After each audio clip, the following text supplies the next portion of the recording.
Hello, everybody. I'm Dr. Shafiq, and I would like to welcome all of you in this video session. In this particular video, we'll be talking about force equilibrium methods.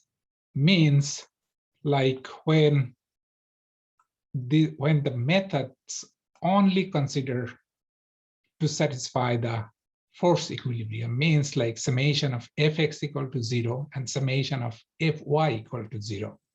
But they don't satisfy the moment equilibrium, means like summation of moment is not equal to 0. Okay, so based on the assumption of the inclination, which is this angle here, so all the three force equilibrium methods actually assuming that the interslices force like Zi and Zi plus 1 is concurrent, means like they are working like in the same direction, but the angle with the horizontal of that force is different, like for each of that methods. And then they get the summation of forces in x direction and summation of forces in y direction and try to find out the factor of safety from there. Okay, so basically we have three methods here: modified Swedish method, Jan Buss simplified method, and Loewen-Karafiets method. Okay,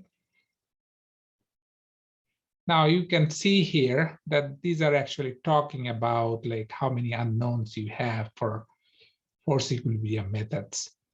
So you can see you don't know the factor of safety, that's 1.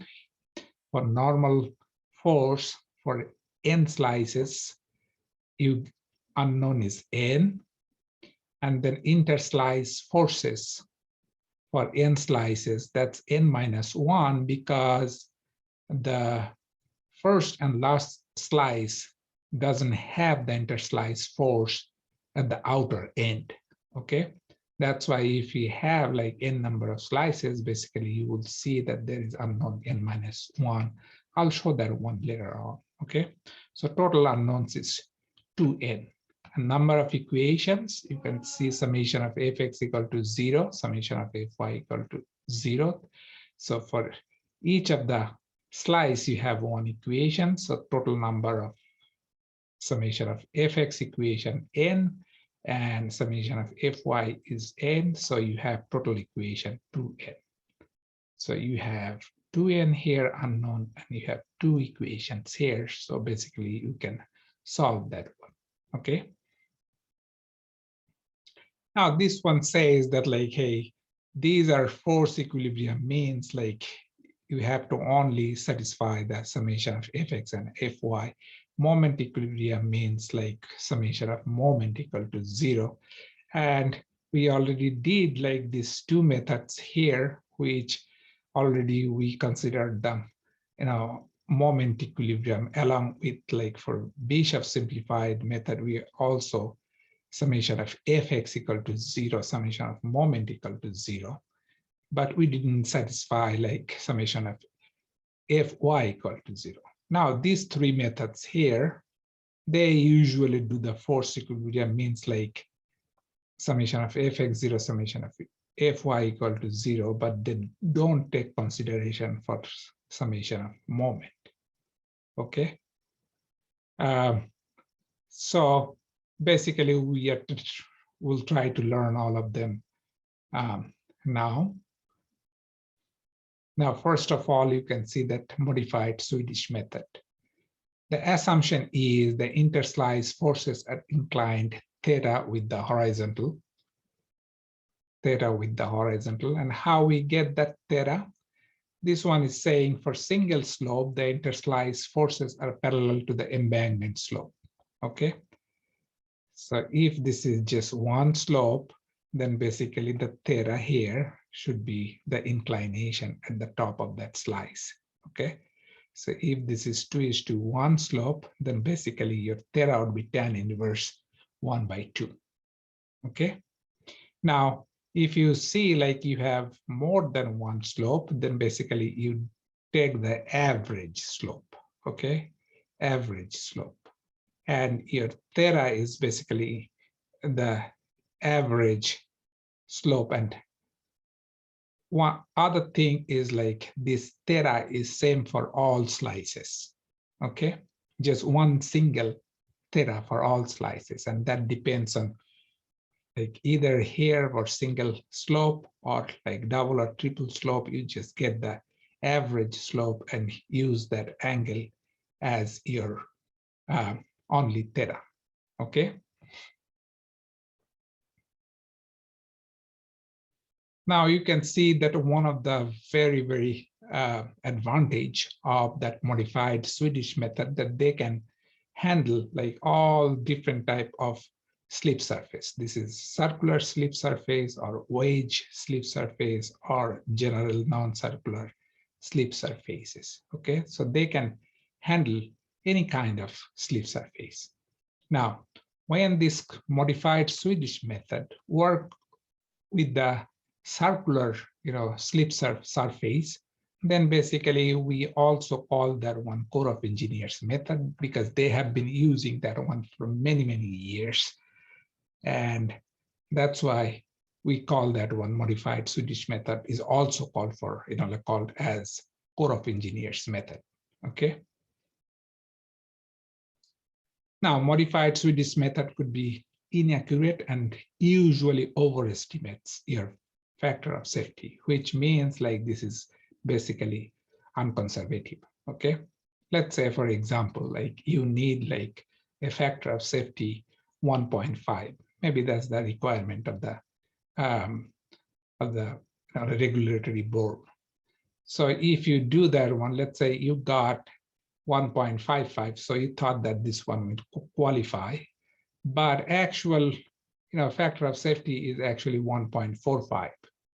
So basically this one overestimates your factor of safety, and that's basically unconservative.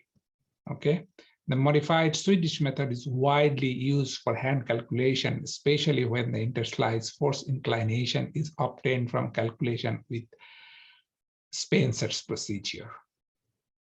So what we do, we run the computer program like Spencer's procedure.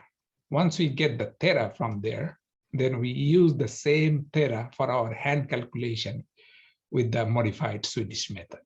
Okay. If your theta is correct, then basically most of the time your factor of safety would be very similar to the factor of safety obtained from the more rigorous method, which satisfy like all force and moment equilibrium equations. Okay, the primary limitation of this method is that it doesn't comply moment equilibrium equation. Okay. Now, formula for modified Swedish method. Okay, so if there is no water there, first of all, you can see here, you can just take one of the slices here. So this slope here is actually your theta here. So basically, you know the theta, okay, but you don't know zi plus 1, okay? Now, if I take the summation of forces in y direction, then you can see this is your W, and then Zi sine phi, Zi sine phi. Actually, there would be negative sign here. And then you can see Zi plus 1 sine theta. So this one is the vertical component of this force, vertical component of this force, which is N cosine alpha. And then this is your mobilized shear force, which is S sine alpha. Okay, that's equal to 0. Then you take the summation of force in the x direction. So you can see Zi plus 1 cosine theta minus Zi cosine theta minus N, this component, horizontal component of N, which is minus N sine alpha, and the horizontal component of this one, which is positive, is cosine alpha. That's equal to 0. So that's your equation number 2. So if you solve these two equations from here, then basically you can find out the equation for your Zi I plus 1, which is equal to zi, weight of the slice, then sine alpha minus tan phi cosine alpha divided by f minus c del L divided by f, which is the factor of safety. Actually, these are factor of safety. And again, cosine alpha minus theta. Theta is the angle here of that top surface. And then tan phi sine alpha minus theta divided by f. And once again, you can see that this one is actually a function of your f. So that's why you have to, again, like try to see multiple times that by changing your f, whether this one satisfy or not. Okay. Now, if you have like water here, okay, water here, then the water will create some extra load on top of the slice. At the same time, if you have that will cause actually seepage through the embankment. So you will see that there will be pore water pressure there. So the equation gets much bigger now. It's a big equation here now. So the new thing is ui and I plus 1. We'll be talking about that later on, that what is that stuff here. Okay. So if you don't have any water, use this equation to find out zi plus 1. If you have water, external load, and pore water pressure, then basically you use this equation here. Okay. Now you can see if I have like several slices here for a particular case, then if you want to draw the free body diagram for each of the slices here, I didn't draw all of them. I just draw 1, 2, 3, 8, 9, and 10. Okay. So what you see here, that for this one, actually this one is basically has your normal force and shear force, right? So for this particular slice, one has only one interslices force here, doesn't have any interslice force here. Okay, so you will see that actually you have like n-1 interslice force here. The first force, like Z1 for this side, is actually 0. Similarly, like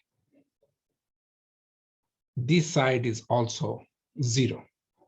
Okay, at the end here, because you have only here is only your normal force working here. Okay, so you just get your Z2. This is your weight, this is your shear force, and this is your normal force.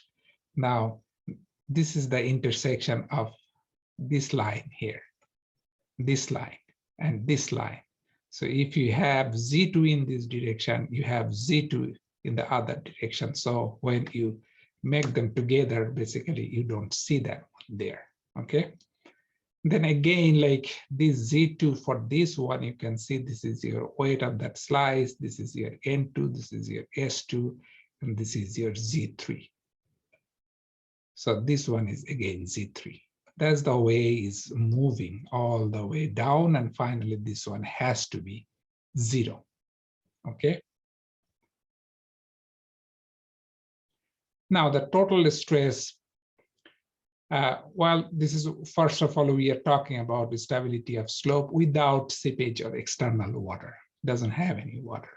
So we usually do the total stress analysis, usually performed to determine the stability of the slope without seepage or external water load. Okay. So total stress analysis is also performed to determine the short-term stability of a slope made with fine-grained soil due to undrained condition.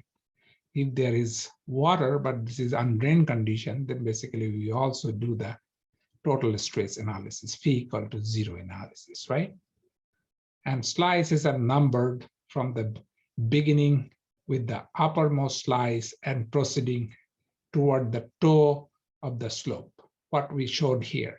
that all the time the top one is 1, 2, 3, 4, 5. So that's the way we try to find out. Okay, so we assume zi equal to 0, then we use the equation zi plus 1 should be zi or z1 plus that all that part of the equation.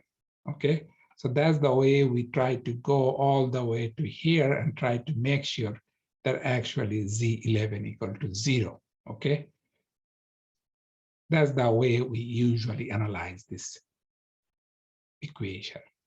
Now, this is a short-term stability analysis example. So stability of slope without seepage or external water. So short-term stability means actually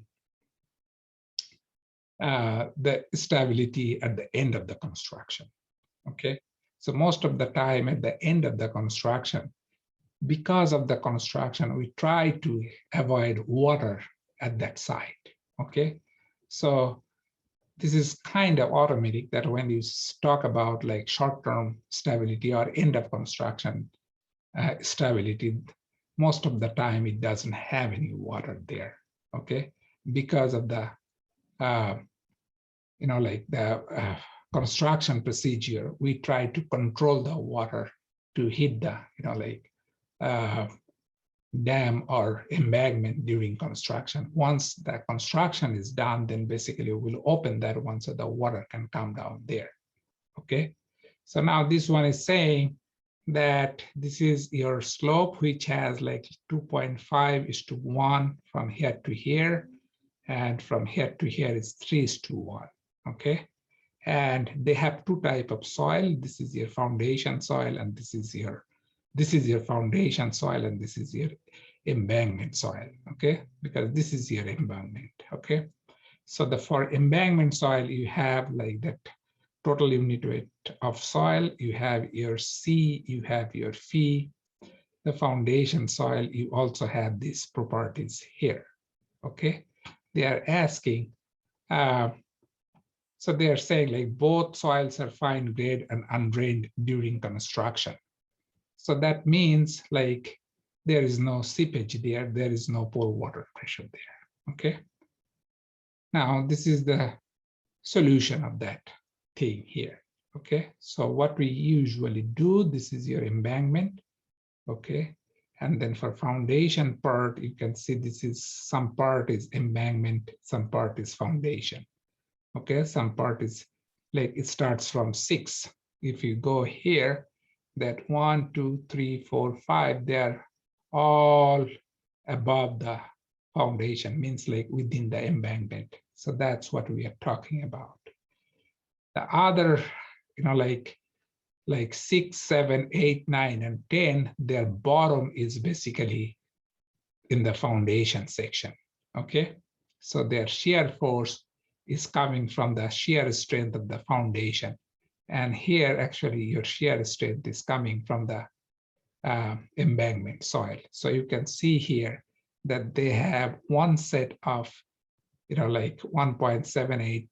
That's your C and phi equal to 5 degrees. That's basically for your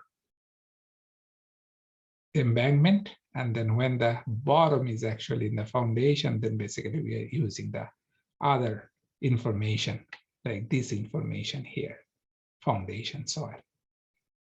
Okay, so basically you did the same problem with the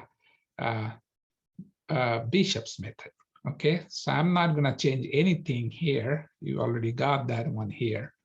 Then you find out the weight. So up to this point, everything remains same. Then slope of slip surface alpha. This is also same what you did for your Bishop's method. And base length of the slice, that's also same thing. If you know your B, horizontal width, and divide by cosine alpha, then basically you get this one here. That's the base length. So 22 divided by cosine 49.3, that's actually 33.7. Okay. And then you plug this value, you can see the actually all the green, like colors here, like the numbers with green colors actually is given. Okay, the slope and these three here and this one, you measure that one directly from your AutoCAD. These are given. Okay, so only these are the two columns you have to calculate, right? I'm just using this equation here. Okay, so first of all, I try with any value, let's say 1.6, because I don't know what is that. So I will just put any value here. Okay, I'll show the Excel file. I'll just put that one here, and then I'll just find out my ZI, but by default, I know that Z1 equal to, or Z0 equal to 0, okay? Means like here, the interslice force here is 0. So my ZI plus 1 has to be ZI plus the whole thing here. So I got a negative 18.42, which means actually there is tension there, okay? But soil doesn't take tension, so there might be a tension crack here or something like that. But then the other slide, like other side of that interface here, if this one 18.82, this is negative, that's why I put that one 0, okay? Now you calculate based on this one, you calculate this one here, okay? On that line, what would be your interslice force here? So you got 30.03. So if you get 30.03, I'll just put the other one is also 30.03 and calculate the next one. Once I get this one, I'll just put that one here and calculate the next one. Once I get this one, I'll just put that one here and calculate the next one. That's the way I'll just go forward, okay? And then I'll try to see that what is the last one here. Now I'll not get that one close to 0, but I'll change that one several times to see that for which value this one will be 0, means that last one here is actually 0. That's basically your factor of safety. Now you can also see, like for all cases, your average slope theta is 19.65, which is actually coming from here and here. Okay, if you take the average of these two slopes, that's basically 19.65 degrees. Okay. So what I did is like, I also talked about the step-by-step procedure, like how did I get each of the columns here? Okay. You can just take a look by yourself and try to see like if you can understand from here. If you don't understand, then basically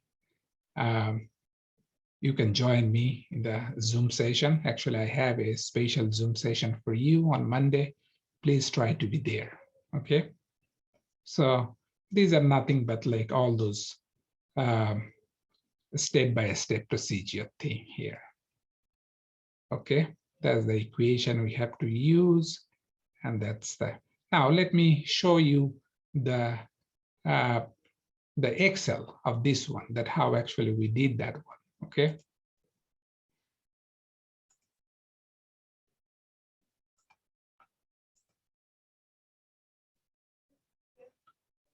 So that's basically your Excel file here. So you can see that these are, you measure that one directly from there. And then you also measure that one directly from here. And these are the value given. So this is first of all, for the right side, I said that one equal to set that one as 0, okay? Then I tried to calculate this one. If you look at here, then basically that's the equation here, okay? So you can see L6 means like this one plus the whole equation here, okay? Now you can see that the equation I have F here, so I have to assume any F here. Okay, sorry. So let's say I don't know what is my F, so I assumed, let's say 1.6 at the beginning. Then you can see, since this is negative, I put that one is equal to 0 and then calculate the next one. Okay. Once I get this one, then I set that one equal to this. Once I get this one, then basically I just calculate this one. Okay. Once I get this one, then this one is basically equal to this one. And then I calculate that one here. Okay. Now, after calculating all those values here, you see this is the last one is 75.44, but that has to be 0. Okay, because here the interslice force has to be 0. So I'll just change that one and see that for which value this one becomes close to 0. So if I get 1 point, let's say 35, well, pretty close here, right? So let's see 1.36. So that's almost 0. If I get like 1.37, then you can see it's not 0, even bigger. So it's something like 1.36.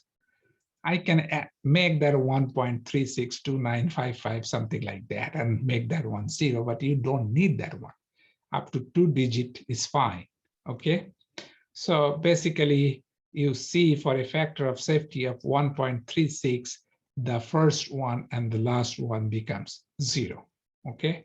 So that's the way we just satisfy this equation. Now, the biggest challenge here is actually writing down that equation in Excel.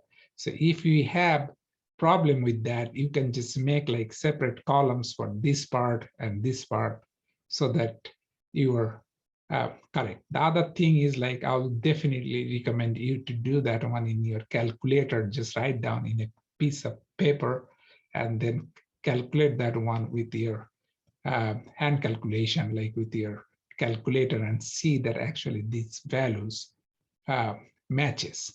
Okay, so that's the biggest challenge, actually writing that equation here.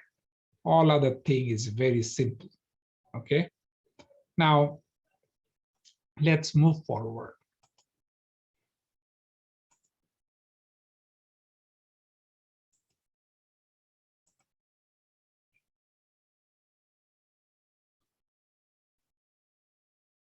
Now we'll be talking about long-term or steady-state seepage analysis for modified Swedish method, which means like you took the barrier off from there after construction. So basically long-term, you will see that there is seepage going on there. And if you know the seepage or pore water pressure or piezometric height, then basically you can do the long-term method, long-term, stability analysis. So most of the cases for long-term, we usually use the effective stress analysis. Means like we take the in the long term, actually everything is drained, right? So you have to do that one in terms of effective stress, like based on like your shear force. That's shear actually strength of the soil, which is basically in terms of effective stress. Okay. And then the pore water pressure on the base of each slice is determined from the piezometric height at the center of the base. And this one is actually, we use that one to find out the pore water pressure. Okay. The external load from the water is calculated from the height of the water table from the top of the slice. Actually, we just go to the top of the slice, find out the midpoint, and from the midpoint to the water table, if we get that distance, let's say which is h, then the external force would be gamma WH, 62.4, that's your gamma W, or in SI unit, it's 9.8 kilonewton per meter cube. So if you multiply that gamma with your height, you will get the external load. But external load will be perpendicular to the surface, okay? Because that's the property of the liquid. Now, the piezometric height at the upslope and downslope boundaries of a slice are used to compute the force from the water pressure on the sides of the slice. Usually, we try to consider like triangular hydrostatic distribution of pressure for each of the slice. I'm just trying to show that one here. So this is your P here, working at the middle of that point here. At the bottom, you have your UB, that's basically your pore water pressure. Now you can see here that actually you have some water head here, pore water pressure head and pore water pressure head here, okay? So this pore water pressure will actually cause, because there is water here. So you can see that this is the triangular, like shape thing here. So this is basically your force, which is nothing but half into gamma W, this height into, again, height. That's actually your UI. That's actually force. So what is that distribution? That has to be gamma HL. HL is basically the left side pore water pressure, piezometric height. Okay, piezometric height is HL, piezometric height. HR means right side, left side, and sometimes we call that one piezometric height at midpoint or bottom, okay? So that's UB from here, okay? So that's the three force coming from the pore water pressure, okay? At the side, this is half into this, for this one is half into this, and for this one is the pore water pressure multiplied by this distance here, okay? This distance here. Now you can also see your ZI plus 1 and ZI. This is your actually mobilized shear from the cohesion thing.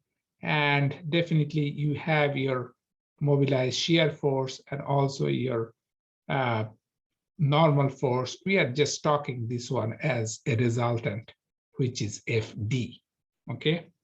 So if you do the free body diagram, then basically the resultant force from effective normal force, frictional component of the shear strength in prime tan phi, and force from the pore water pressure UB. So all of them together actually your FD. If you use that FD, actually you don't have to use that one because your UB is inside here, okay?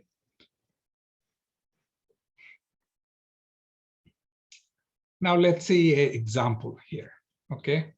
So this is the long-term steady state seepage example, modified Swedish method. So this one is saying that the figure shows an embankment with steady seepage. The cross-section contains two principal zones, the embankment field and the foundation. This is your embankment and this is your foundation. The potential slip surface is also shown below to determine the factor of safety. The material properties are given. This is your slip circle already drawn, and basically this is the pore water pressure line, or like piezometric line here, okay? Piezometric line here. You don't have to measure that one. Actually, this is the example in your Corps of Engineers manual, so they provided that information to you.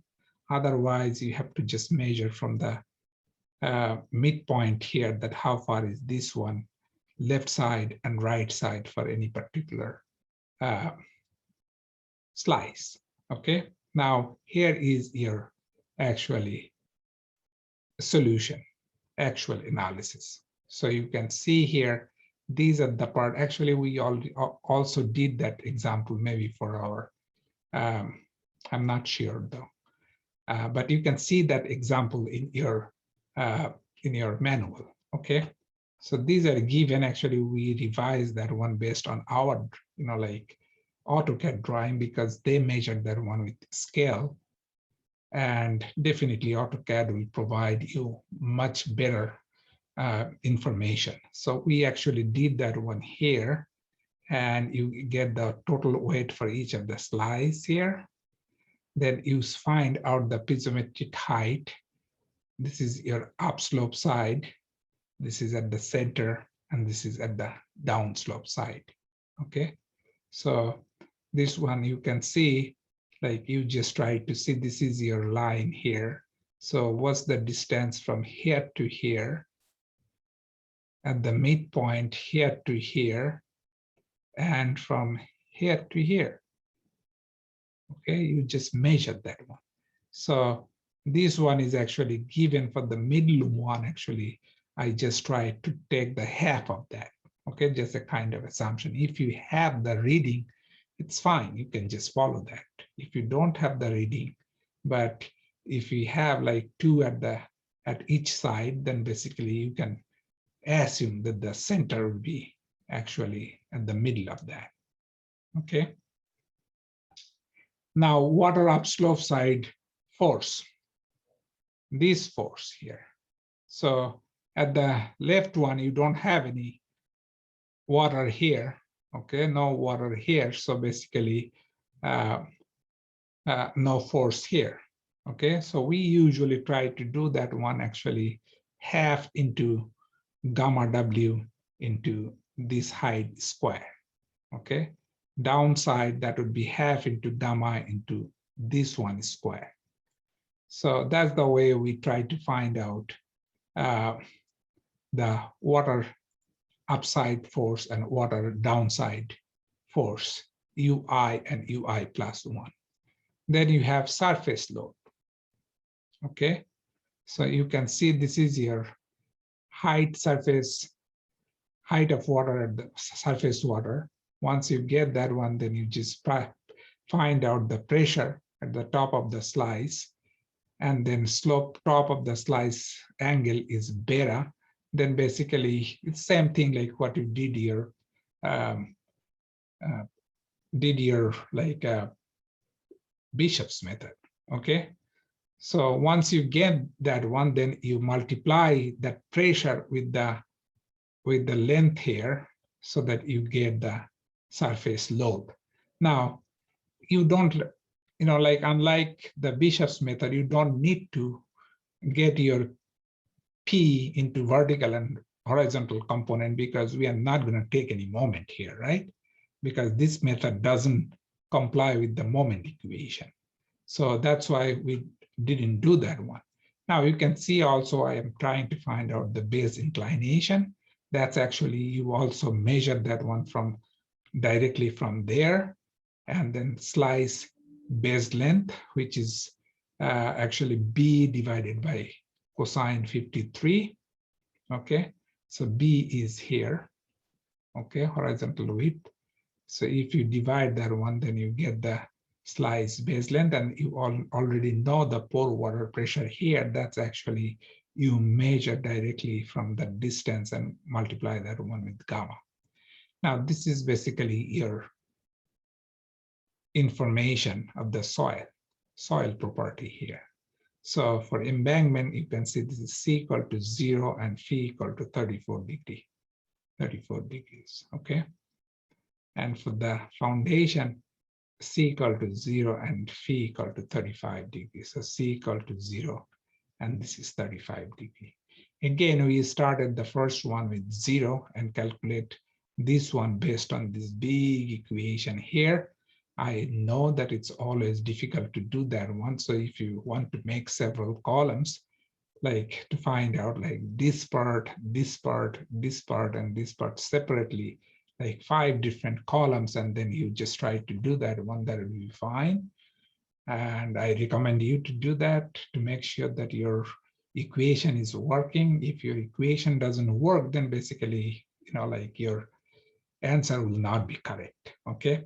And once again, I'll just say, like, try to take a piece of paper, try to do each of the column calculation with the calculator and see that one, whether this one matches with your spreadsheet or not. Okay. If you can just make sure that yes, it's working, then basically you can just fill down your equation and fill down this cell and you can just find out here. And once again, you can see at the beginning, you don't know what is your factor of safety. So you can just get anything, let's say 1.5 or something like that. And then you just start changing that one and see that how this one is changing, because I want to make sure the first one is 0 and the last one has to be also 0. Okay. So you see that here, actually, we got 2.12.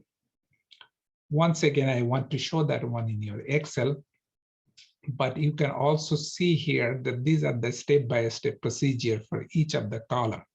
So if you have any question, like how did you do that one, then basically you can just follow this instruction and find out the equation there. I'll provide you the blank, spreadsheet so that you can just try to see like this particular problem and see that whether your equation is working or not. Okay, now let's see once again, go back to the Excel file.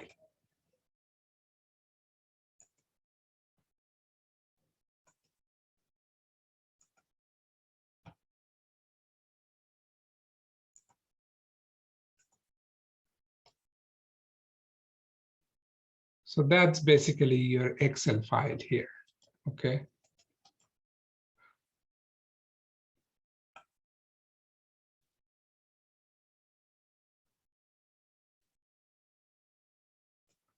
So you can see that here is actually, we started the first one equal to 0, then we calculated the whole thing here. You can see this is a big equation, actually, like not even showing everything here. And then once we get that one, then we basically said this one is equal to this one here. Okay, so this one is nothing but this one here. Once you get this one, then basically you just try to calculate this one. But we don't have to like put that equation just one time and then you can just fill down here. Now at the beginning, I didn't know what is my factor of safety. Let's say I was thinking like 1.3. So you can see if I put 1.3, that's the last one is not like 0. Okay. So to make that one, let's say I'm just making that one 1.2. Then I see it's going again bigger. Okay. So I have to go to the other way. So I am going 1.8. Is going close to 0. So let's say 2.2. It's coming down. So 2.12. So I see pretty close to 0, right? If I say like 2.13, then actually it's getting bigger than.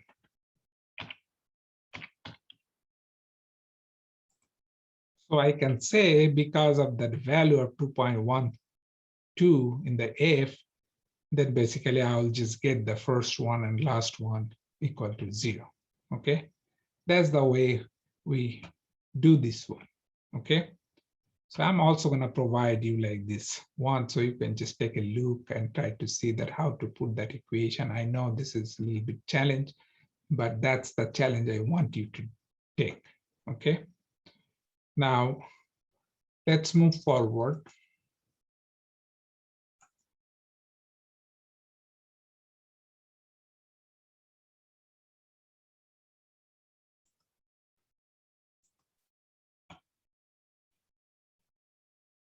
So we are done actually here.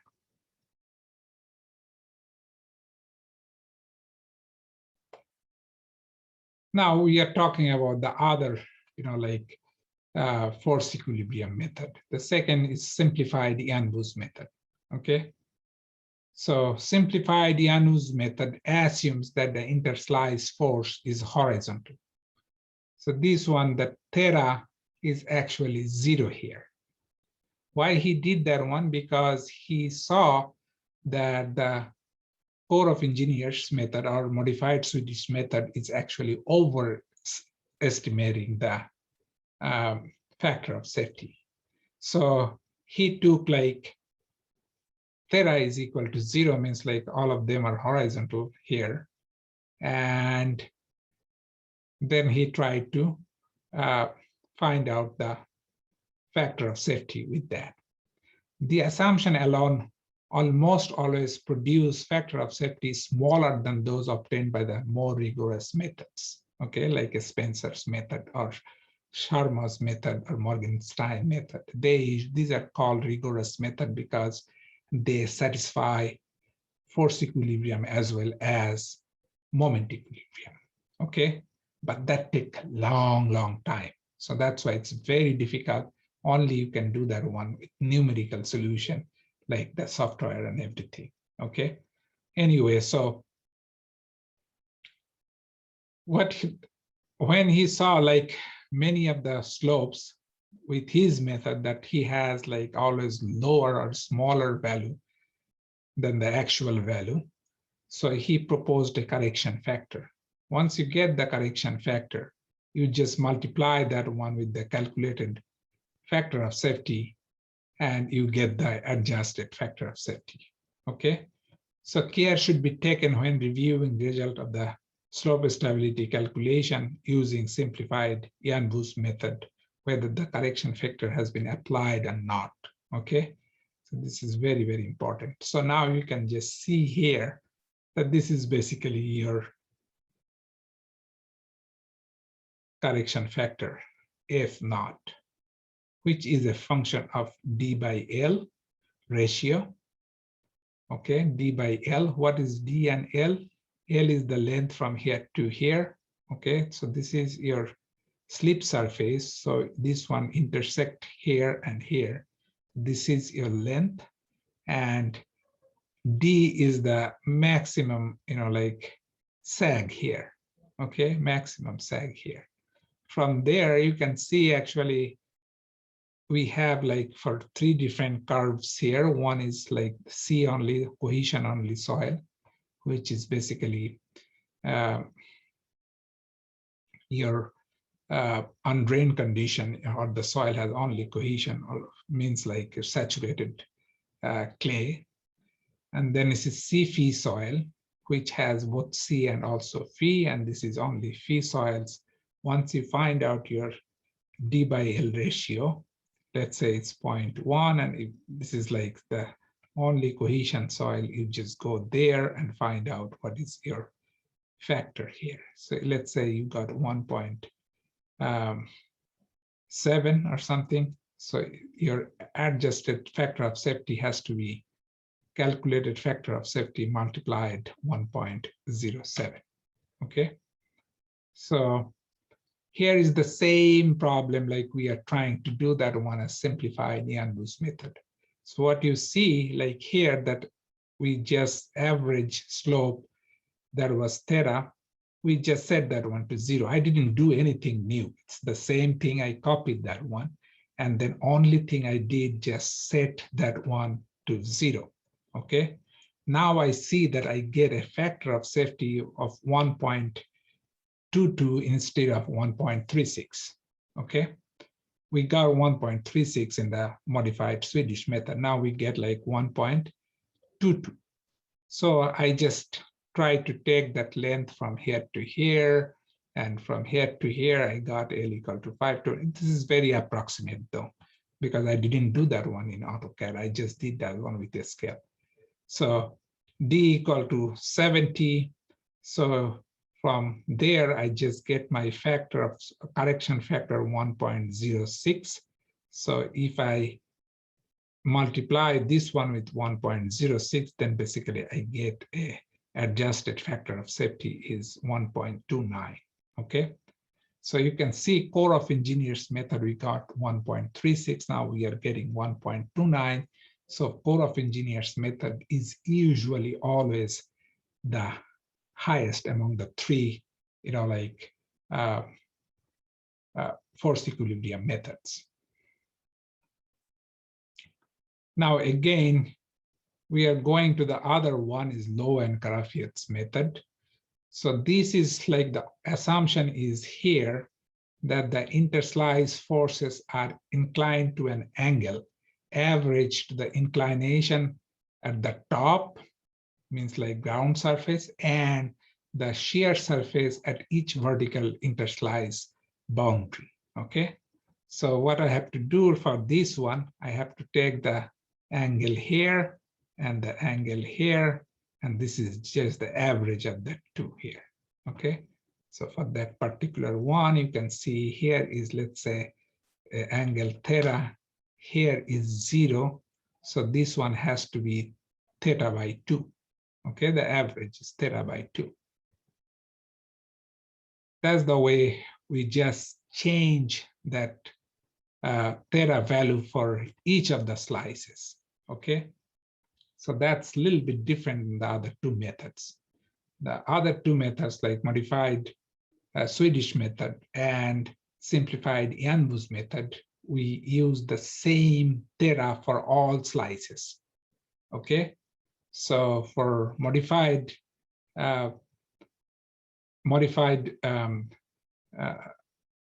Swedish method, actually, we tried to get the average slope and put that theta for all of them same. And in simplified Yanbu's method, we said that one always horizontal means your theta equal to 0. Now you can see actually this angle is changing, okay? This angle is changing. Here you can see this is positive slope, this is kind of same negative slope. So if we add them together, that's actually 0 slope here, okay? You have to do that one like here. I didn't show that one here, but actually you have to do it, okay? So unlike other force equilibrium method, Low and Karafiat's method assumption, the interslide force inclination vary from slice to slice, okay? I just said that one, okay? So we need a different column for that for each of the slice, actually this angle theta is changing. The Low and Karafiat's method provides better result than the other forced equilibrium method, okay? Usually this is within 10% of the value calculated by other rigorous method, okay? So that's why this method could be a little bit better than the other two. Now you can see the same, problem. We tried to solve that one based on Low and Karafiat's method. So you see that there is no angle here. Rather than that, I just put the inclination angle here, okay, for each of the slice. Now, these are kind of like I tried to do that one approximately using the scale and protractor to find out the angle and everything. So this one is not accurate, but very close, okay? Very close angle. You can see here is actually 0. We are saying that here is actually 9 degrees here, and here is like 14, 18, 20, 22, 25, and then again here goes down 22 and then like minus 14 here, okay? So that's what we did here, and then we tried to find out the factor of safety here, and you can see we got like a factor of safety 1.29 here, okay? So we got 1.36 in modified Swedish method. We got like 1.22 and then adjusted that one. So we got 1.29 in simplified Yanbu's method, and we also got 1.29 in Low and Karafiat's method too, okay? But this is a very, very simple case. We are not talking about a very simple case like that. When there will be water, there will be a lot of other complications, like 3-4 layers of soil. And other complicated factors, then basically this result could be much more different. Okay. So anyway, so that's basically our all three methods that we discussed here. Please try to listen carefully. At the same time, try to see that one in your